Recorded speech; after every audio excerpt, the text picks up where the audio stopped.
earlier this year, Uganda had passed anti-gay legislation that would make it criminal to be caught doing any type of sex act or supporting or promoting gay couples. And by sex act, I mean between same-sex couples. Now, the Constitutional Court in Uganda has ruled that that law at this moment is unconstitutional, so they decided to strike it down. Now, the reason why they did that wasn't because of the wording of the law or because of the fact that it would imprison people just for being gay or just for supporting gay people. The reason why they did it is because they apparently didn't have enough politicians when they did the vote. So since they didn't have enough people to vote on it and they still passed it anyway, well, it's unconstitutional. So let me give you some more details. The panel of 5 judges on the East African country's Constitutional Court said the Speaker of Parliament acted illegally when she allowed a vote on the measure, despite at least 3 objections, including from the country's Prime Minister, over the lack of quorum when the bill was passed on December 20th. So this is good news, but it is likely that there will be an appeal and possibly the reintroduction of this legislation and then a new vote with enough members to vote on it. So they say they didn't have enough quorum. It's a technical reason to strike it down. The opponents of this law wanted the court to rule on the substance and to say, no, this is a violation of the rights of all Ugandans, as is in our Constitution. You can't just discriminate against this group by passing this law. It would be unconstitutional according to the Constitution of Uganda, okay? But the court did not rule that. They said we don't have to rule on that one way or another because of the technical issue. Now, let me tell you why they actually did it. Ugandan leadership is coming to the United States in a couple of weeks. And so they had to get rid of this pesky law because it's incredibly unpopular here in the U.S. It's actually popular in Uganda.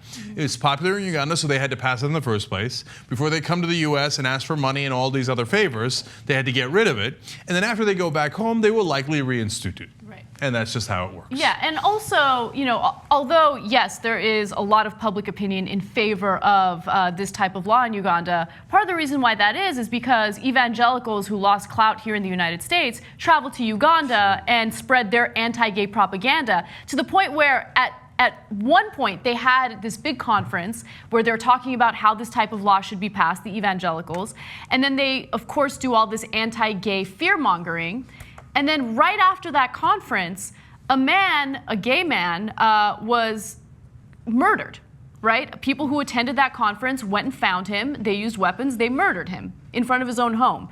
So that's the kind of stuff that we're seeing with evangelicals coming from this country, going over there and spreading their bullshit to other people. It's disgusting.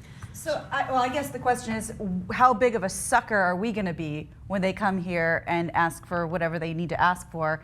And then we go, well, technically it didn't pass. Right. What are we going to do? It's a good question.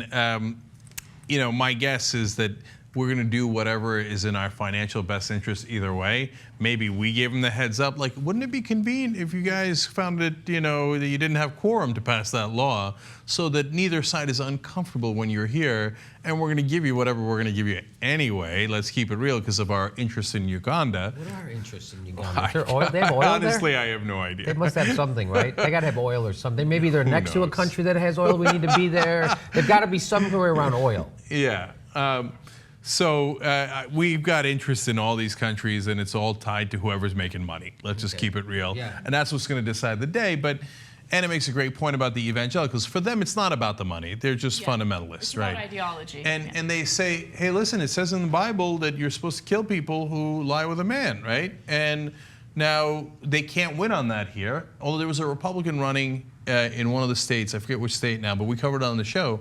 And he said, yeah, it's in the Bible, so you should stone them to death. It's amazing. Right?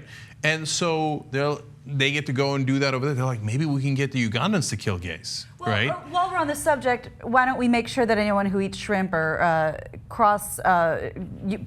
weaves their fabrics with their cottons also gets stoned to death? Yeah. That's in the Bible too, right? That's right. Okay, just making sure. Yeah.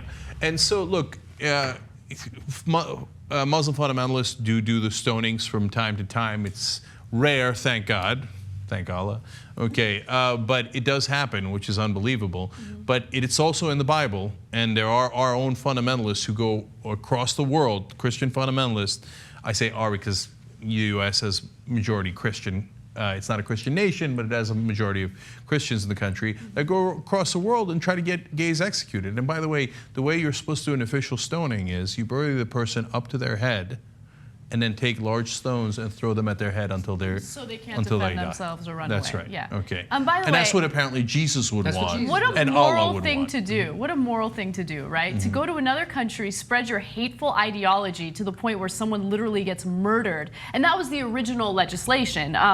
Fortunately, they reworded it, and unfortunate in this case is ridiculous, but they reworded it so if someone does get caught with a gay sex act, they don't get murdered, they don't have to face the death penalty, but they could spend the rest of their life behind bars. By the way, attempted gay sex can also get you a lengthy prison sentence, which, by the way, how do you prove attempted gay sex? You just hit on a dude and he's not interested.